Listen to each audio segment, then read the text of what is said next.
सुखदेव बाबा ने राजा परीक्षित से पूछा, राजा परीक्षित कथा सुनते सुनते आज तुम्हें 4 दिन हो गए, अब बताओ मैं तुम्हें कौन सी कथा सुना दूं जिससे तुम्हारा कल्याण हो जाए।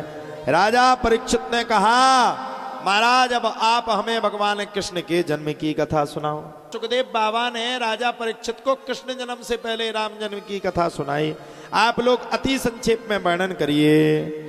श्रीमन नारायण प्रभु के दिव्य कमल से ब्रह्मा जी के बेटा मारीची, मारीची के कश्यप, कश्यप के विवस्वान, विवस्वान के सिद्धादेव, सिद्धादेव के मनु, आगे चल कर के इन्हीं के पावन वंश में युवलास हुए जिन्होंने ब्रह्मवंश अवमंत्रित जल को पी लिया था। इसलिए युवलास के ही उदर से मानधाता का जन्म हुआ। मानदाता के सत्यवत और इनके वंश में हरिश्चंद्र, हरिश्चंद्र के रोहित, रोहित के बाहुक, बाहुक के सगर नामक 60,000 पुत्र हुए। और इन पुत्रों को कपिल भगवान की श्राप से ये जल करके राख ढेर हो गए।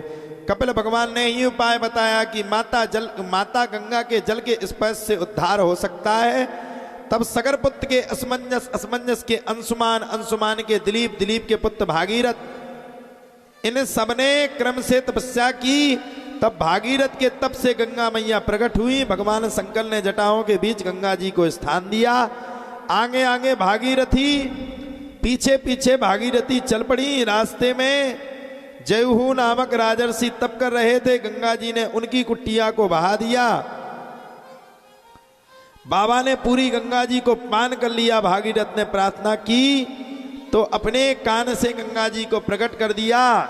सभी सगर पुत्रों का उद्धार हो गया। श्री शुक्राचार्य जी कहते हैं, परीक्षित इन्हीं भागीरथ के वंश में ऋतुपर्ण, ऋतुपर्ण के सौदास, सौदास के अस्मत, अस्मत के नारी कवच, नारी कवच के खटवांग, खटवांग के दिलीप, दिलीप के पुत्र रघु, रघु से चला रघुवंश, रघु के महाराज अज, अज के बेटा दशरथ, और दशरथ जी के घर में चैत्र मास में नवमी की तिथि में दोपहर के ठीक 12 बजे रामलला सरकार का प्रकट उत्सव हो गया।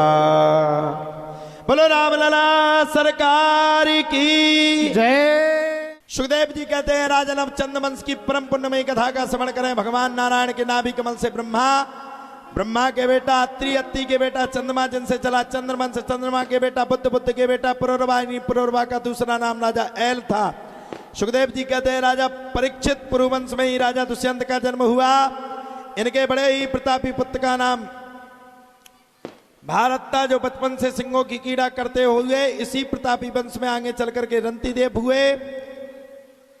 और इन्हीं पुरुवंशी में तुम्हारा भी जन्म हुआ। पुरु महाराज के जो बड़े भाई का नाम था, उनका नाम था यदु। यदु से यदवंश चला। यदवंश में भी अजीमीड़, देवीमीड़, सूरसेन, प्रभाती आदि बड़े बड़े प्रतापी राजा हुए।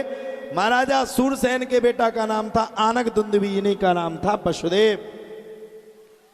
राजा कंस का बड़ा भारी अत्याचार था। राजा कंस के बड़े अत्याचार थे। राजा कंस की चचेरी बहन का नाम था देवकी।